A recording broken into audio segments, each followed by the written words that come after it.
I'm a big fan of the future self. I know you're a student of Ben Hardy as well, and there's a lot of other resources out there. But what is the future self? I think Peter Drucker's quote's really, really good. The best way to predict the future is to create it.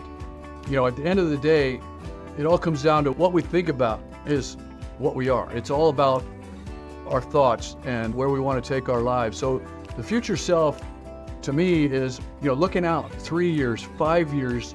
Who is that person? Because if you look back at your life 3-5 years ago, you are a much different person than you are today, right? And so I think the big key there is to be intentional, as opposed to just letting life's ups and downs dictate where you're going to be. You decide where you're going to be and focus and move forward. And that's where the whole future self concept comes in. To me, that's where, we talk about vision boards and goal setting, writing things down, or you're just out there boiling in the ocean of life, the slow boil that Ben Hardy talks about, where if there's no intention, your behavior is going to be unpredictable. You're going to go in directions you may not even recognize you're going until it's too late, which is something I've experienced. So the future self is really what drives your behavior. If you have a real good concept of where you want to go, that becomes the filter for your behavior.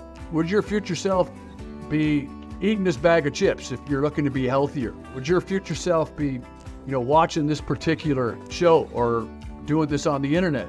These are the kind of things that the future self, that having that defined, I found extremely valuable. And how does this relate to your faith? I mean, creating your future and your wishes is one thing, but how do you align that with God's will? Well, I think this comes down to, searching your heart. What do you feel? Where is your heart strings tugging you? I mean, everybody, has different talents. You have ideas, you have dreams that are in your heart, in your mind. Where are these coming from? And to really do a deep dive on that and discern what is God trying to tell you, right? And spend time working through that and put it down on paper and pray about it. And then again, it comes down to faith. What is faith? I think Hebrews 11:1 is my favorite verse, where faith is the confidence that what we hope for will actually happen. It gives us assurance of things that we cannot see. So this is what I believe. If you're going after your future self and you're putting it all down on paper and you're having God be your partner in designing that, and then put your faith to work, all things come together for good again. And do you think this concept is why you are so successful? Is this what changed the game?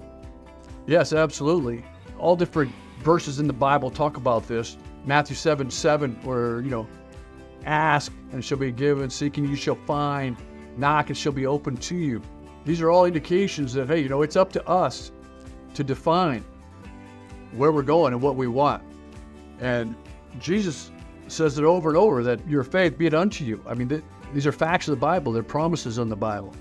And that's where, the future self concept and the biblical interpretation, I think, mesh very well. It's a concept that we should be embracing as a Christian.